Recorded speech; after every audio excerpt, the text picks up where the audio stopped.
Hello बच्चों, कैसे हैं आप सभी? पढ़ रहे होंगे, पढ़ते रहिए। एक नया टॉपिक लेके आए हैं आपके लिए। Class 9th, class 10th, class 11th, 12th और मॉडर्न फिजिक्स वाले बच्चे सब पढ़िए। सबके लिए बहुत इंपॉर्टेंट टॉपिक है एटॉमिक स्ट्रक्चर या स्ट्रक्चर ऑफ एटम जिसको हम बोलते हैं। तो एक बढ़िया सी सिंपल सी छोटी सी कहानी लेके आए हैं आपके पास। आप चीजों को ऐसे ही समराइज करिए। आपके पास एक सैंपल है, ये चैप्टर का सैंपल है कि किस तरीके से आपको स्टोरी बनाकर अपनी चीजों को समराइज करना है। ठीक है बेटा, अपने सब्जेक्ट को सिर्फ केमिस्ट्री में ही नहीं, फिजिक्स में, मैथमेटिक्स में, हर चीज का अपना एक तरीका निकालिए बट बेटा पढ़ने का। क्यों? क्योंकि हर बच्चा अपने आप में एक्सपर्ट है। हर बच्चा अपने आप में एक्सपर्ट है। जो आज हम कर रहे हैं, हम सबसे पहले दिमाग में ये सोचे करते हैं कि हम जो पढ़ रहे हैं वो किसी एक्सपर्ट से पढ़ रहे हैं, ये बहुत बड़े आदमी, इनसे आगे हम नहीं निकल सकते। लेकिन ऐसा नहीं होता है। कैसे हम किसी एक्सपर्ट से आगे निकल सकते हैं और कैसे हम कुछ नया सोच सकते हैं, आज की स्टोरी वही है। देखिए किस तरीके से हम पढ़ रहे हैं एटॉमिक स्ट्रक्चर, मतलब एटम की स्ट्रक्चर की हिस्ट्री। भैया देखो, चाहे बच्चा यूरोप का हो, चाहे बच्चा एशिया का हो, चाहे बच्चा कहीं का भी हो, आज के जमाने का हो, चाहे आज से इतने सालों पुराने जमाने का हो, बच्चा बच्चा होता है। वो जस्ट एक प्लांट की तरह होता है। एक बीज से एक प्लांट निकलता है, धीरे धीरे धीरे करके बड़ा होता है। उसको हमें नॉरिश करना होता है ना? और बच्चा ग्रो अपने आप करता है। सिमिलरली यही चीज है, बट हमारा सबसे बड़ा शस्त्र है हमारी ये शरीर, हमारा ये बॉडी। इस बॉडी को निखारिए, इसका ध्यान रखिए, पढ़िए।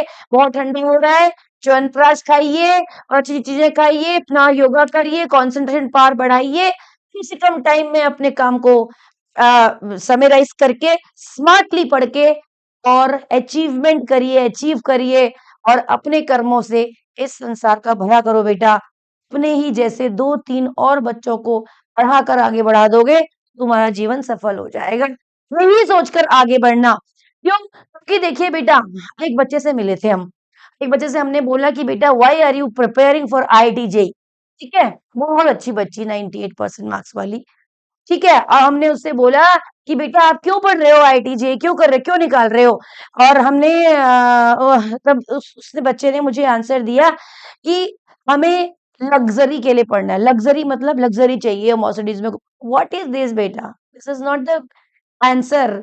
ये तो इंटरव्यू क्या है, ये तो ऊपर वाले के राज में भी ये आंसर वो आपसे एक्सपेक्ट नहीं करता है। God is not expecting this type of answer from your side. आप हमेशा अपना काम बड़ा रखो, बड़ा सोचो। ये मटीरियलिक्स जो चीजें हैं, ये गाड़ी, क्या है ये, कार, स्कूटर, बाइक, ये सब आपके पीछे आएंगी बेटा। अच्छा सोचो, अच्छे बनो, अपने कर्मों से 2-4 लोगों का भला करो। जरूरी नहीं है कि आप आईआईटी में सेलेक्ट हो गए तो आपका सिलेक्शन होने के बाद आपको बहुत बड़े आदमी बन जाओगे, ऐसा नहीं है। आप आईआईटी से ही निकल के बन सकते हो, ऐसा नहीं है। आप यूपीएससी करके आईएएस बन के, पीसीएस बन के ही आप इस संसार का भला कर सकते हो, ऐसा बिल्कुल भी नहीं है। बहुत सारी चीजें आ चुकी हैं, बहुत सारे ब्रांचेस आ चुके हैं। लाइफ में ऑप्शन रखिए, 99% अपनी तरफ से, बल्कि 100% स्ट्रगल करते रहो, करते रहो, करते रहो, लेकिन एक ऑप्शन पक्का रखो लाइफ में कि अगर, वैसे तो 100% पॉजिटिव होना ही चाहिए, लेकिन फिर भी कहीं ना कहीं एक बात बहुत ध्यान में होनी चाहिए कि अगर इसमें सक्सेस नहीं हुए, ये नहीं हो पाए, आप पूरी कोशिश कर रहे हैं, तो हम कुछ भी कर सकते हैं। ठीक है, बहुत सारी लाइनें हैं। हमारा जमाना नहीं है कि जब केवल डॉक्टर और इंजीनियर ही बना करते थे। तो बहुत बहुत बहुत चीजें निकल चुकी हैं। कुछ भी कर सकते हो, कुछ भी करके समाज का भला कर सकते हो, अपने देश को आगे बढ़ा सकते हो। बड़ा सोचो बेटे, देश के बारे में सोचो। क्योंकि हमारा देश आज जिस आजाद देश में हम खड़े हैं, जहां पर हम खड़े होकर बिल्कुल होकर बोल रहे हैं और आराम से रह रहे हैं, बड़े मजे से, ब्लिंकिट से और जेप्टो से, जाने कौन कौन से ब्रांडेड से हम लोग खाना मंगाते हैं, सामान मंगाते हैं। कर रहे हैं, क्यों है? ये हमारे देश में हम आजादी है, स्वतंत्रता है, अब आराम से सांस क्यों ले रहे हैं? क्योंकि वहां पर कोई एक बहुत पहले के कोई थे जिन्होंने स्ट्रगल किया था और हमारे देश को आजाद कराया था। तो वही चीजें ध्यान में रखिए अपने पूर्वजों को और पढ़ते जाइए। अच्छा सोचिए बेटा, बच्चों को बहुत टाइम से पढ़ा रहे हैं बेटा, अलग अलग टाइप के लोग मिलते हैं हमें, अलग अलग टाइप के बच्चे मिलते हैं। लेकिन वो बच्चे हमेशा, बच्चों से जब आंसर मिलते हैं ना कि वो क्यों पढ़ रहे हैं, तो उससे बड़ा हम निराश हो जाते हैं। तो इसलिए अपने जो आंसर्स हैं, अपने जो गोल्स हैं, उसको बहुत ज़्यादा शार्प रखिए, बड़ा सोचो, बड़ा। देखो किस तरीके से कोई एक बच्चा बड़ा सोच सकता है। तो हम पढ़ रहे हैं आज एटॉमिक स्ट्रक्चर। चलिए बेटा, क्या हुआ था एटॉमिक स्ट्रक्चर में? ये है एक महान वैज्ञानिक, मान के चलो हैं, तो कोई नहीं है। 1808 में सर डाल्टन ने एटॉमिक की थ्योरी दी थी। उन्होंने कहा था कि जब हम एटम को, किसी भी मैटर को तोड़ेंगे तो उसको पार्ट पे टूटकर एटम तक पहुंचेंगे और एटम को हम डिवाइड नहीं कर सकते। लेकिन इससे कई साल पहले, 2600 साल पहले, एक हमारे देश के, एशिया के बहुत बड़े फिलोसोफर थे, दार्शनिक, महर्षि कनद, वो ये काम पहले ही कर चुके थे। देखिए, महर्षि कनद ने अपने बुक में लिखा था कि जो ये तत्व है, जो ये द्रव्य पदार्थ को नाम बोला था, उसको नाम दिया था मैटर को, बोला था कि जो पदार्थ है अगर हम उसको तोड़े तो छोटे-छोटे पार्ट में तोड़ेंगे तो वो एटम बन जाएगा। एटम होगा सबसे छोटा पार्ट और उसको हम आगे फर्दर तोड़ नहीं सकते। एटम नहीं, उन्होंने उसको अणु कहा था। परमाणु मॉलिक्यूल को कहा था। उसको उन्होंने बोला अगर इसको तोड़ेंगे तो वो परमाणु बन जाएगा, यानी कि एटम को उन्होंने परमाणु कहा था। ठीक है? और बोला कि एक अणु जब दूसरे अणु से मिलता है तो द्विअणुक बनता है, मतलब डाइमर बनाता है। और दो अणु, दो परमाणु जब मिलते हैं तो ट्राइमर बनाते हैं, त्रिअणुक बनाते हैं। इस तरीके से ये बातें वो पहले ही कर चुके थे। उन्होंने के स्ट्रक्चर को भी स्फेरिकल बताया था। बेटा देखो, हमारे देश के लोग कितने महान हुआ करते थे। तो कोई बहुत बड़ा काम है, हम क्या करते हैं, हम क्या बोलते हैं कि वेस्टर्न लोग, बाहर के विदेशी लोग बहुत अच्छा काम करते हैं, क्योंकि हमारी नजरों में वही रहता है, अरे वो बहुत महान है, गोरे हैं, सफेद। ऐसा कुछ नहीं होता है। हम महान हैं, हम ग्रेट हैं। सबसे पहले विश्वास करो और अपने आप को सबसे आगे मानो। ओवर कॉन्फिडेंस नहीं, कॉन्फिडेंस, अपने ऊपर विश्वास करो और उसके बाद आगे बढ़ते रहो। तुम्हें कोई ताकत दुनिया की नहीं रोक सकती आगे बढ़ने से। तो महर्षि कनद ये काम बहुत पहले कर चुके थे माय डियर किड्स। उसके बाद क्या हुआ? देखो इस तरीके से क्या हुआ। चलो चलो इसके बारे में कहानी बताते हैं, सुनते रहेंगे। तो क्या हुआ, 1808 में जब डाल्टन साहब ये काम कर चुके थे, उन्होंने बताया था कि एटम सबसे छोटा पार्टिकल होता है, उसे हम फर्दर तोड़ नहीं सकते। तो एटम इज इनडिविजिबल, यही डाल्टन साहब का क्या बन गया था, एक atom is indivisible. In Dalton साहब ने कहा था कि एटम जो है वो इनडिविजिबल है, उसको आप फर्दर तोड़ नहीं सकते। ठीक है, एटम इज इनडिविजिबल। लेकिन इनडिविजिबल, ये बात वो कह चुके थे। कब कह चुके थे? 1808 में बेटा उन्होंने ये बात कही। और 1844 में ये कहकर, 44 मतलब 44 में कहकर इनकी मृत्यु भी हो गई थी। और ये बहुत ही बड़े टीचर थे, स्कूल के टीचर। उन्होंने बहुत मतलब इन सब चीजों को पढ़कर, पुरानी पुरानी चीजों को पढ़कर ये बात कही थी। डाल्टन साहब बहुत बड़े आदमी मान जाते थे अपने अपने टाइम के। तो उनकी बातों को टच करना, उनकी चीजों को छेड़ने की किसी की हिम्मत नहीं हुई। उस टाइम पे इतनी टेक्नोलॉजी भी पता नहीं थी। और फिर उसके बाद क्या हुआ, 1833 1833 में एक महान वैज्ञानिक का जन्म हुआ, सर फैराडे। फैराडे साहब ने उसमें क्या किया, दो चार्जेस की डिस्कवरी कर दी। वही इलेक्ट्रोस्टैटिक चार्ज, जब हम रगड़ते हैं, बचपन में सिक्स क्लास में जाते थे, फिर मैडम कहती थी सारे बच्चे कोम लेके आएंगे और अपने बाल में तेल नहीं लगा के लाएंगे। हमें तो कहती थी, कहती फिर हम जब लेके जाते थे तो हम ऐसे ऐसे ऐसे करके रब करते थे, फिर पार्टिकल तोड़ते थे तो वो चिपक जाते थे उसके साथ। उसे बोलते हैं इलेक्ट्रोस्टैटिक फोर्स ऑफ अट्रैक्शन। वहां से फैराडे साहब को आइडिया लगा। उन्होंने क्या बोला कि भैया इसके अंदर तो चार्ज है, एक पॉजिटिव चार्ज होता है और एक नेगेटिव चार्ज होता है। तो ठीक है बेटा, 1833 में मतलब 1833 में ये बात हो चुकी थी। उसके बाद क्या हुआ, चलो भैया, जैसे ही फैराडे साहब ने ये बात कही तो फिर और एक बच्चे, जो क्लास में बैठे हुए बच्चे थे, जो डाल्टन साहब को पढ़ते थे, जो डाल्टन साहब के रिसर्च पेपर पढ़ा करते थे, जिनको इस फील्ड में, साइंस के फील्ड में बहुत ही इंटरेस्ट हुआ करता था। साइंस बोला है मैंने केमिस्ट्री नहीं बोला, मैंने फिजिक्स नहीं बोला है। पहले क्या होता था, केवल डेवलपमेंट होता था। डेवलपमेंट मतलब आओ देखो ना, ताओ कर रहे हैं, डेवलपमेंट करे जा रहे हैं, टेक्नोलॉजी की डिस्कवरी कर रहे हैं, ये खोज रहे हैं, वो खोज रहे हैं। मुझे नहीं मालूम एनवायरमेंट में क्या फर्क पड़ रहा है इस चीज का। ना वो साइंस थी, ना वो फिजिक्स थी, ना वो केमिस्ट्री थी, ना वो बायो थी, सब एक साथ कंबाइंडली पढ़ा करते थे। तो क्या हुआ उस वक्त, तो ये फैराडे साहब ने जब चार्जेस की डिस्कवरी करी और उसके बाद क्या हुआ, तो ये बच्चे जो बैठे हुए थे, साथ में बच्चे बैठे हुए थे, कि अब ये बच्चों से मतलब ये नहीं है कि बैठे हुए थे, वो संसार के कोने कोने में, क्योंकि जब आप कोई रिसर्च करते हो तो वो पूरे संसार में फैल जाती है। संसार, क्योंकि आप पूरे वर्ल्ड के लिए करते हो ये, तो संसार के कोने-कोने के पढ़े हुए बच्चे डाल्टन साहब को सुन रहे थे, डाल्टन साहब की बातें पढ़ रहे थे और डाल्टन साहब के बारे में नॉलेज इकट्ठी कर रहे, कौन महान आदमी आत्मा है भैया ये, कहाँ की आत्मा है जिन्होंने बता दिया कि ये एटम है। चलो भाई, बहुत फेमस हुई डाल्टन की एटॉमिक थ्योरी।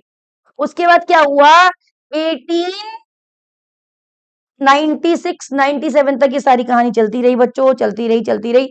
1896 में क्या हुआ, या 1896 में नहीं, 1856 में, 1856 में मिलिकन एक scientist, Millikan crook, William crook के छोटे से नादान से बच्चे थे। उन्होंने सोचा कि भैया सॉलिड में तो इलेक्ट्रिसिटी पास होती है, भाई कोई मेटल है, अगर मैं उसको, जैसे मेटेलिक रॉड है, अगर मैं उसको करंट लगा दूं तो उसमें करंट पास होता है। कोई लिक्विड पानी में मैं गीले पे जाता हूँ तो भी करंट पास होता है। गैस में, आप कह रहे हैं, सारे साइंटिस्ट कहते हैं कि कार्बन डाइऑक्साइड भी है, ऑक्सीजन भी चारों तरफ है, नाइट्रोजन भी हमारे चारों तरफ है, तो गैस में इलेक्ट्रिसिटी पास क्यों नहीं होती है, गैस में क्यों नहीं होती, देखो, है ना बेटा। आप चलते चलते एक दिन, हमारा बच्चा छोटा सा बेटा है, वो क्या कहने लगा कि बस में जा रहे थे हम, तो कहने लगा मम्मा, टिकट काटने लगे कंडक्टर, तो उन्होंने, मैंने पैसे दिए, चेंज पैसे चाहिए होते हैं, तो वो कहने लगा मम्मा 3 का नोट दे दिए, 3 का नोट दे दो। बेटा 3 का नोट नहीं होता। तो बोलने लगा कि 3 का नोट क्यों नहीं होता, तो 7 का नोट क्यों नहीं होता। तो मैंने बोला नहीं बनाया मोदी नानू ने। तो मोदी नानू ने नहीं बनाया, मतलब कि मोदी नानू प्राइम मिनिस्टर है, उनके पास अंदर राइट है, वो कर सकते हैं। बच्चे का ज्ञान सीमित होता है, वो एक लिमिटेड ज्ञान होता है, जितना होता है बहुत अच्छा होता है, बड़ा क्यूट ज्ञान होता है। तो बोला कोई बात नहीं, मैं 3 और 7 का नोट बनाऊंगा। हंसना नहीं है उसकी बात में। आप ये स्पेशल पेरेंट्स के लिए भी मैं कहना चाहूंगी, इस सारे के सारे पेरेंट्स अपने बच्चों की बात बड़े प्यार से सुने, इस कहानी को सुने जो मैं बता रही हूँ, बड़े प्यार से फूल की तरह अपने बच्चे को पालें। बड़ा मजा आता है बच्चों के साथ एंजॉय करने में लाइफ। उनकी सारी बातें सुने और उसको मोटिवेट करें कि हाँ बेटा आप ये काम कर सकते हो, है ना बेटा। तो मैंने बोला ठीक है बेटा, आप बनाइए, आप बड़े होकर 3 का और 7 का दोनों का नोट बनाना। जब वो कोशिश करेगा बनाने की, सब लोगों से पूछेगा, तभी तो उसे मालूम चलेगा 3 का नोट क्यों नहीं बन सकता, 7 का नोट क्यों नहीं बन सकता, ज्यादा ज्यादा नोट क्यों नहीं छाप सकते, और नोट छापने की परमिशन किसके पास होती है और कौन करता है ये काम। तो ये सब नॉलेज तो बात की बात है ना, जब हम उसको मोटिवेट करेंगे, नहीं आपने सही सोचा है, तो वही चीज है। तो क्या हुआ, बच्चे के दिमाग में ये बात आया, थॉमसन साहब के दिमाग में ये बात आई, नहीं विलियम क्रूक्स में थे, 1856 की बात कर रहे हैं, विलियम क्रूक्स वहां पर थे, तो उन्होंने ये सोचा कि गैस में पार्टिकल क्यों नहीं होता। तो उन्होंने बोला चलो मैं गैस में करंट पास करके देखता हूँ, एक पॉजिटिव और एक नेगेटिव वायर लेगा, गैस में कुछ नहीं हो रहा था। हमारे चारों तरफ कितना एटमोस्फेयर है, 1 एटमोस्फेयर। तो उन्होंने बोला हो सकता है ओपन में ना हो रहा हो, चीजें डिस्टर्ब कर रही हो, उसमें हो सकता हो। तो उन्होंने एक कंटेनर ग्लास ट्यूब बनाई और उसके अंदर स्टडी किया, उसमें भी करंट पास नहीं हो रहा था। तो उन्होंने क्या किया, बोले क्या चीजें हैं जो चीजें इंटरफेयर कर रही हैं इसको, टेम्परेचर, करंट, वोल्टेज या फिर प्रेशर। तो उन्होंने क्या किया, एक डिस्चार्ज ट्यूब की डिस्कवरी कर दी बेटा, ऐसे सोचते सोचते, है ना। ये सोचते सोचते उन्होंने कुछ इस तरीके की डिस्चार्ज ट्यूब की, बहुत टाइम लगता है बेटा रिसर्च करने में, ये तो कहानी नन्ही सी बन गई है, छोटी सी वीडियो में पूरी हो जाने वाली है, क्लास में पूरी हो जाने वाली है, लेकिन बहुत स्ट्रगल करता है कोई भी, पीएचडी करता है, पढ़ाई करता है, यहाँ तक पहुंचता है, तो बहुत स्ट्रगल होता है, उसकी पूरी लाइफ लग जाती है। तो उन्होंने ये कुछ इस तरीके की कैथोड रे का डिस्कवरी किया बेटा, ये 60 centimetre cathode, sorry, discharge tube की डिस्कवरी करी। इसको आप क्रूक्स ट्यूब भी बोलते हो, ठीक है। तो उन्होंने यहाँ पर क्या किया, प्रेशर को बहुत कम किया, 1 एटमॉस्फेयर से लेके 1 एटमॉस्फेयर तक जब किया, यानी कि कहाँ किया, 1 से लेके 10 ऑफ एचजी तक। क्या हुआ, कुछ नहीं हुआ, और कम करके देखा, प्रेशर को कम करके देखा, तो वहां पर एक, इस ट्यूब के अंदर ग्लो जनरेट हो गया, और जैसे ही ग्लो हो गया तो उन्होंने वहां से क्लू निकाला कुछ हुआ है, यानी करंट फ्लो हुआ है, ठीक है। लेकिन प्रेशर ही नहीं, उन्होंने वोल्टेज को भी क्या करा, 10,000 वोल्ट पे रखा। वो अभी आप डिटेल पढ़ोगे, तो इस तरीके से उन्होंने, अभी तो एक स्टोरी चल रही है, तो उन्होंने सिर्फ क्या किया, इस तरीके से क्रूक्स ट्यूब की डिस्कवरी कर दी, जिसका नाम डिस्चार्ज ट्यूब दिया गया, ठीक है। तो मिलिकन साहब ने इसकी डिस्कवरी कर दी, बता दिया कि भैया गैसेस में भी करंट फ्लो होता है, लेकिन लो प्रेशर और हाई वोल्टेज पर 10,000 वोल्ट जब लगाते हैं, तो क्या करते हैं, हम इस तरीके से कर सकते हैं। चलो भाई, ये तो बात आ गई, ये रिसर्च पेपर आ गया, सारे संसार पर चल गया। फिर एक बच्चा, नन्हा सा बालक, जो उस वक्त बहुत छोटा था, 1897 में इस तरीके की, इसी डिस्चार्ज ट्यूब को यूज करके जाने कितनी डिस्चार्ज ट्यूब उसने बनाई। सेम तरीके की डिस्चार्ज ट्यूब यूज करके उसने क्या किया, यही एक्सपेरिमेंट किया बेटा। एक एक एक डिस्चार्ज ट्यूब में कार्बन डाइऑक्साइड, एक में कार्बन मोनोऑक्साइड, एक में नाइट्रोजन, जितनी भी गैसेस नोन थी सब सारी डिस्चार्ज ट्यूब में गैसेस डाल दी। और उसके बाद क्या कर दिया, उसके अंदर चीजें फ्लो कर दिया। 0.00 m 1 एटमोस्फियर प्रेशर, 10,000 वोल्ट जैसे ही करंट लगाया तो उसके अंदर क्या हुआ, करंट पास हो गया। क्या हो गया, कुछ कैथोड रेज निकलने लगी my dear kids. Cathode rays मतलब कुछ रेज निकलने लग गई। देखिए कहाँ से, ये इलेक्ट्रोड यहाँ पे लगाया है, इलेक्ट्रोड यहाँ पे लगाया है। देखो मैं आपको बताती हूँ कैसे है।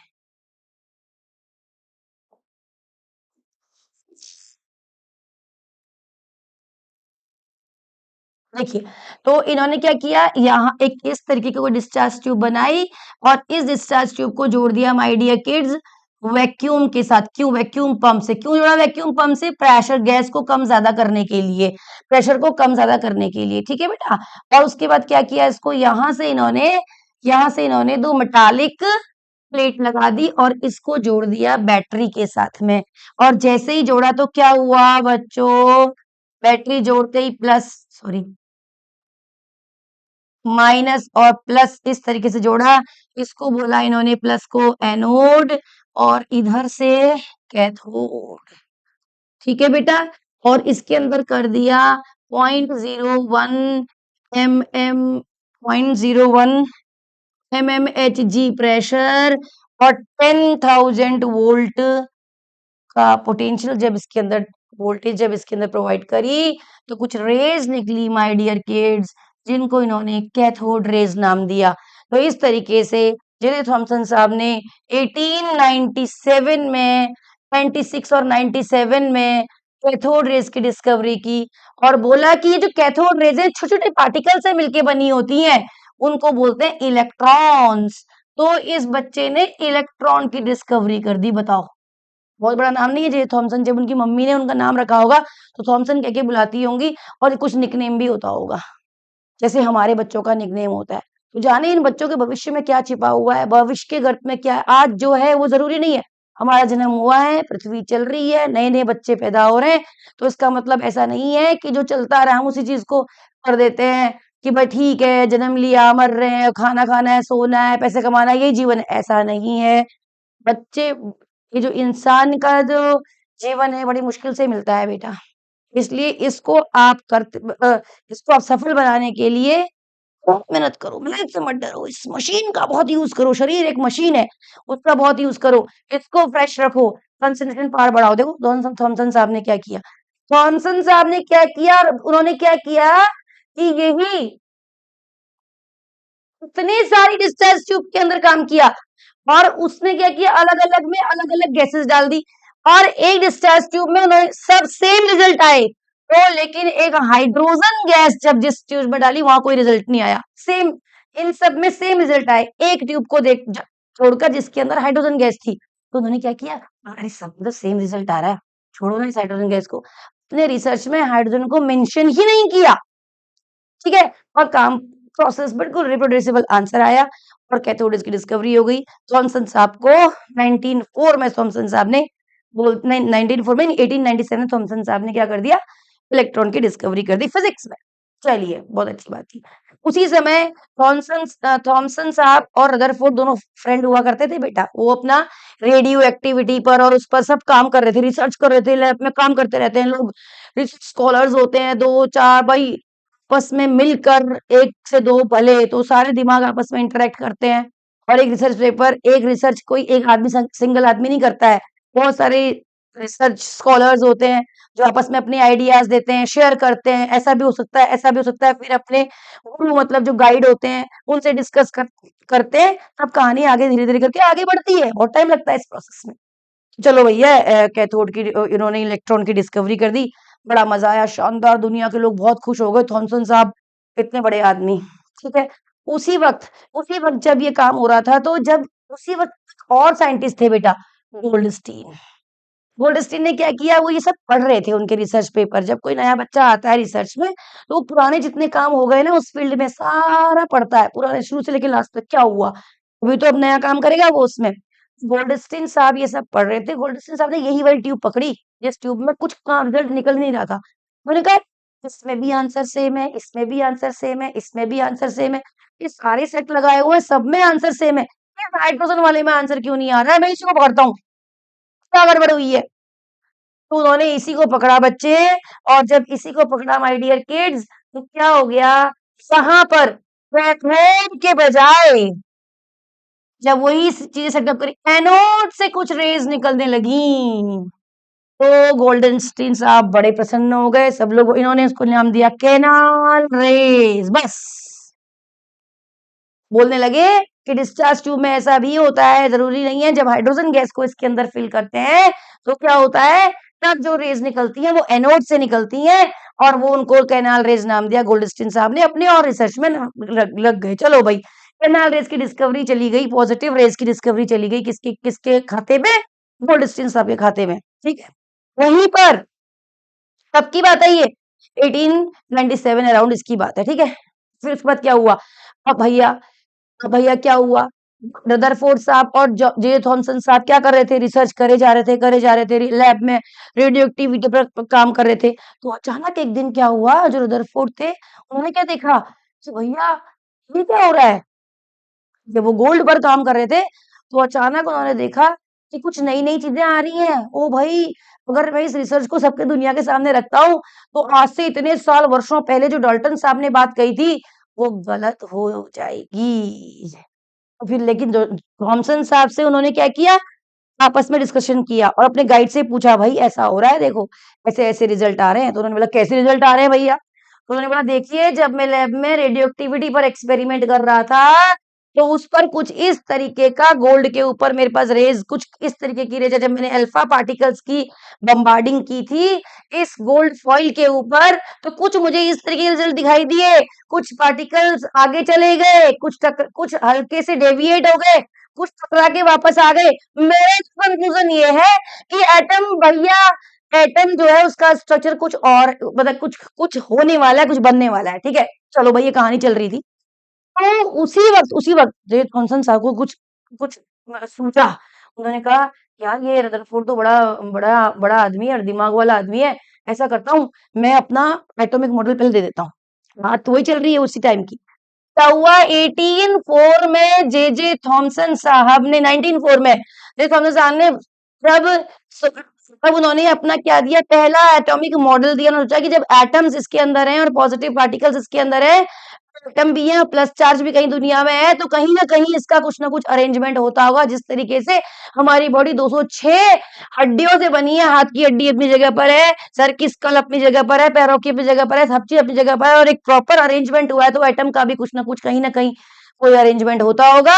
तो उन्होंने वहां पर अपना प्लम पुडिंग मॉडल दिया। उन्होंने बोला तरबूज में जिस तरीके से बीज होते हैं तो वो नेगेटिव चार्ज होता है, माय डियर किड्स, इलेक्ट्रॉन्स होते हैं, और नीचे उन्होंने प्रोटॉन्स नहीं बोला, बस पॉजिटिव चार्ज बोला। कौन सा पॉजिटिव चार्ज? जो केनाल साहब, वो ऑगस्टीन साहब ने केनाल रेस की फॉर्म में निकाला था। अभी तक इनको कोई नाम नहीं दिया गया है। ठीक है, तो चलो भैया ये काम कर थे। फिर 1906 में क्या हुआ कि जो 1897 में, 1897 में जे थॉमसन साहब ने जो इलेक्ट्रॉन की डिस्कवरी की थी उसके लिए इनको नोबेल प्राइज मिला। 90, और जब नोबेल प्राइज मिलता है वो तो बहुत बड़ा काम है बेटा, my dear kids. Nobel prize मिलना कोई छोटा मोटा काम नहीं है, बहुत बड़ा काम है। पूरे आपने इकोलॉजी के लिए, पूरे संसार के लिए बहुत बड़ा काम कर दिया। नोबेल साहब बहुत खुश हो गए, चले गए कहाँ? उसको एंजॉय करने में, लोगों से मिलने में, विश्व के सारे साइंटिस्टों से मिलने में, और अपना नोबेल प्राइज को एंजॉय करने में, उसका फेम को एंजॉय करने में। उसके बाद क्या हुआ?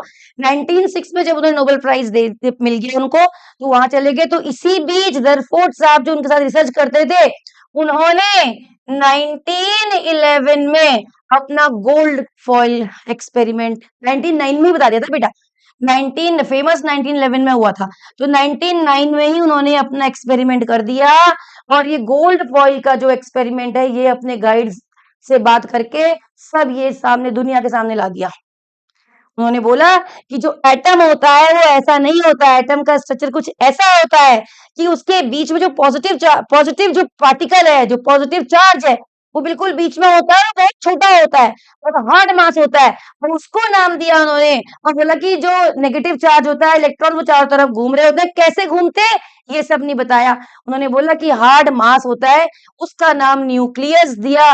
रदरफोर्ड साहब 1911 में फादर ऑफ न्यूक्लियस कहलाए, न्यूक्लियर केमिस्ट्री के फादर, न्यूक्लियस के जो फादर है रदरफोर्ड साहब है, उन्होंने इसकी डिस्कवरी कर दी।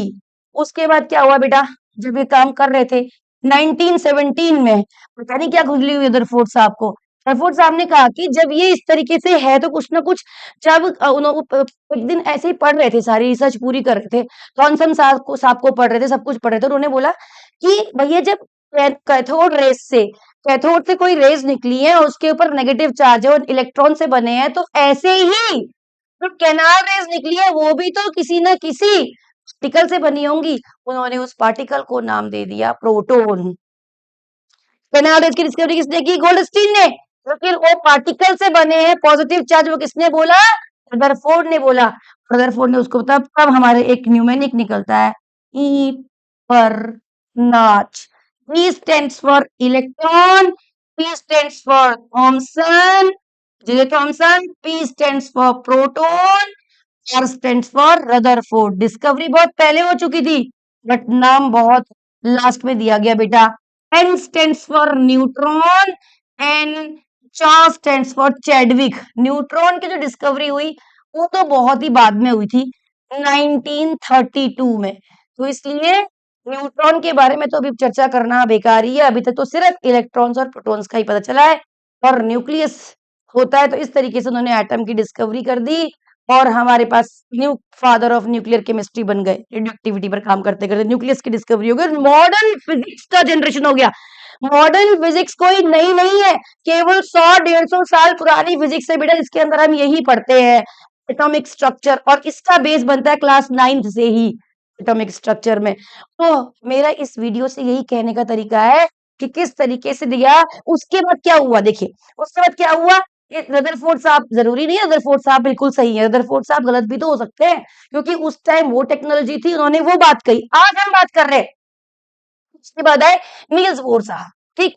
और नील्स बोर साहब ने जब अपनी स्टडी की तो 1913 की बात है, तो उन्होंने बोला कि जो रदर अगर जब रदरफोर्ड साहब बोलते हैं कि भैया न्यूक्लियस न्यूक्लियस रदरफोर्ड साहब ने डिस्कवरी कर दिया, मैं बहुत खुश हूँ, बहुत अच्छी बात है, न्यूक्लियस रदरफोर्ड साहब ने कर दिया, बोले बिल्कुल सही है, गलत नहीं है, और बीच में पॉजिटिव होता है, इससे मैं एग्री करता हूँ। लेकिन उन्होंने जब फिजिक्स के एक बहुत बड़े वैज्ञानिक मैक्सवेल की थ्योरी पढ़ी, तो वहां पे उन्होंने लिखा था कि जब कोई नेगेटिव चार्ज अपनी कोई भी चार्ज अपोजिट चार्ज चारों तरफ घूमता है, तो वो अपनी एनर्जी को धीरे धीरे धीरे धीरे लूज करता चला जाता है, करते करते करते करते करते करते एक टाइम ऐसा आएगा कि वो कोलैप्स हो जाएगा न्यूक्लियस के अंदर। तो कोलैप्स हो जाएगा, तो इसका मतलब एटम कैसे एग्जिस्ट करेगा। तो रदरफोर्ड साहब एटम की स्टेबिलिटी को एक्सप्लेन नहीं कर पाए थे। नील्स बोर साहब ने ये बताया कि जो एटम होता है, एटम का जो स्ट्रक्चर है वो ऐसा नहीं है, ना तो वो प्लम पुडिंग है। प्लम पुडिंग मॉडल जो 1904 में थॉमसन साहब ने दिया था, उसको रदरफोर्ड साहब ने गलत साबित कर दिया, तब उन्होंने बोला कि भाई रॉन्ग है, फेल हो गया उनका मॉडल। उसके बाद फिर रदरफोर्ड साहब ने प्रोटॉन की डिस्कवरी कर दी, न्यूक्लियस की डिस्कवरी कर दी, फादर ऑफ न्यूक्लियर केमिस्ट्री बन गए, नोबेल प्राइज मिल गया उसके लिए। फिर नील्स बोर साहब आए, इन्होंने बोला कि एटम ऐसा नहीं होता, एटम कैसा होता है, वैसा होता है। एटम ऐसा होता है, उसके बीच में न्यूक्लियस होता है और इसके अंदर प्रोटॉन्स होते हैं और इलेक्ट्रॉन्स इस तरीके के एनर्जी शेल्स में घूमते रहते हैं, जिनको हम के, एल और एम और एन शेल्स बोलते हैं माय डियर किड्स। और यही क्या होता है, इसमें इलेक्ट्रॉन घूमते रहते हैं, ये फिक्स एनर्जी शेल्स होते हैं। इसकी कहानी बहुत बड़ी कहानी होती है और उन्होंने 2D स्ट्रक्चर को एक्सप्लेन किया। इसके बाद और भी बहुत सारे साइंटिस्ट आए, नए नए बच्चे पैदा हुए, उन्होंने एटम का 3D मॉडल दे दिया। तो इस वीडियो से कहने का ये मतलब है, इसको यहाँ जोड़ने का ये मतलब है, पेरेंट्स के लिए ये बहुत ही मेरी तरफ से बहुत बड़ा मैसेज है कि आप प्लीज अपने बच्चों को सपोर्ट करिए, बच्चों को मोटिवेट करिए, बच्चों के साथ बैठिए, उनसे एक्सपेक्टेशन मत करिए, 98% मार्क्स की बात करिए ही मत। बच्चे को बोलिए बेटा तुझे ज्ञान लेना है, पढ़ो, जिसमें तुम्हारी रुचि है वो करो। बच्चा बिल्कुल एक नादान बेल की तरह होता है, जिस तरीके से उस बेल को चारों तरफ से खड़े होने के लिए बहुत सपोर्ट की जरूरत होती है डंडियों की। उसके बाद जब वो बेल बड़ी हो जाती है फिर वो कहीं भी फैल जाती है, पूरा आकार ले लेती है और आपने उसको अच्छी तरह नॉरिश किया है और बचपन में सपोर्ट किया है, उसकी जड़ें मजबूत बनाई है, तो बच्चा पक्का डेवलप करेगा। तो हाथ जोड़ के आपसे निवेदन है कि बच्चों को प्लीज बचपन से ही बहुत स्ट्रांग बनाएं, क्योंकि जब वो हमारे पास आते हैं तो वो इतने होपलेस होते हैं, हम उनके ऊपर इतना काम करते हैं कि बच्चा रिजल्ट नहीं दे पाता और हम पेरेंट्स बहुत परेशान रहते हैं कि नंबर नहीं आ रहे, या बच्चा ऐसा कर रहा है, या बच्चा इतना डेविएट हो रहा है, या बच्चा शॉर्ट्स देख रहा है। तो प्लीज आप बच्चे को मोटिवेट करिए। जो बड़े बच्चे 11-12 के बच्चे उनके साथ भी जो छोटे बच्चे उनको तो ज़रूरत है ही है आपकी, लेकिन जो 11, 12, 9, 10 के बच्चे हैं, उनको भी आपकी बहुत सख्त ज़रूरत है कि बच्चा बहुत नादान है, उसको कुछ नहीं पता, वो तो बिल्कुल कच्ची मिट्टी है। आप उनके साथ बने रहिए, उनको मोटिवेट करते रहिए। माँ-बाप के सपोर्ट से बड़ा सपोर्ट बच्चे के लिए कोई सपोर्ट नहीं है। Thank you so much, video देखते रहिए। इसके आगे फिर हम बात करेंगे किस-किस तरीके से डिटेल में इन्होंने ये काम किया, बच्चों के लिए किस तरीके से पढ़ाई बहुत इम्पोर्टेंट है। पढ़ाई पे इन्वेस्ट करिए प्लीज़, पढ़ाई पे इन्वेस्ट करिए। और पढ़ाई पे इन्वेस्ट करेंगे तो हमारा देश अपने आप ही आगे बढ़ेगा। बस ज़्यादा नहीं कहना, धन्यवाद।